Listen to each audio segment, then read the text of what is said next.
नमस्कार मित्रांनो, स्वागत आहे तुमचं आताच्या ब्रेकिंग न्यूजमध्ये. मित्रांनो, साखरेचे दर प्रति किलो 75 रुपयांवरती पोहोचल्यानं सोलापूर येथील श्री सिद्धेश्वर साखर कारखान्यावरती सोमवारी सभासद शेतकऱ्यांची मोठी गर्दी झाली. कारखान्यानं साखर विक्री बंद केल्याची माहिती मिळताच शेतकरी संतप्त झाले.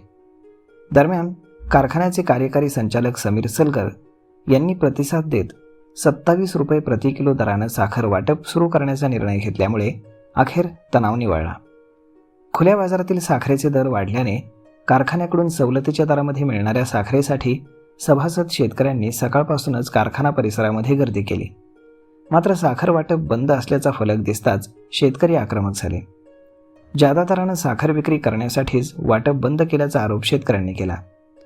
ग्रामीण भागातून आलेल्या शेतकऱ्यांना साखर वाटप सुरू असल्याचं तसेच बंद असल्याचे परस्पर विरोधी निरोप मिळाल्यामुळे गर्दीमध्ये आणखीन भर पडली. तर सिद्धेश्वर साखर कारखान्याकडनं ऊस उत्पादक आणि शेअरधारक शेतकऱ्यांना प्रति शेअर 2 टप्प्यात 25-25 किलो अशी एकूण 50 किलो साखर सवलतीच्या दरामध्ये दिली जाते.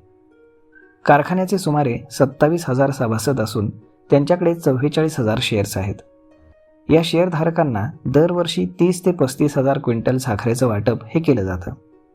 यंदा खुल्या बाजारातील दर वाढल्यामुळे सवलतीच्या खरेदीसाठी मोठी गर्दी झाल्याचं दिसून आलं. श्री सिद्धेश्वर साखर कारखान्याच्या गोदामामध्ये सध्या सुमारे 12,000 क्विंटल साखरेचा साठा आहे. ही साखर शेअरधारक सभासदांना वाटप करण्यासाठी ठेवण्यात आली. पहिल्या टप्प्यातील प्रति शेअर 25 रुपये प्रति किलो साखरेचं वाटप सुरू आहे.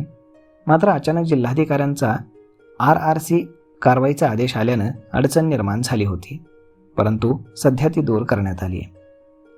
तर मग मित्रांनो, अशा पद्धतीनं जर तुम्ही साखर कारखान्याचे शेअर होल्डर असाल तर तुम्हाला सवलतीच्या दरामध्ये म्हणजे 27 रुपये प्रति किलोच्या दराने तुम्हाला साखर मिळत आहे.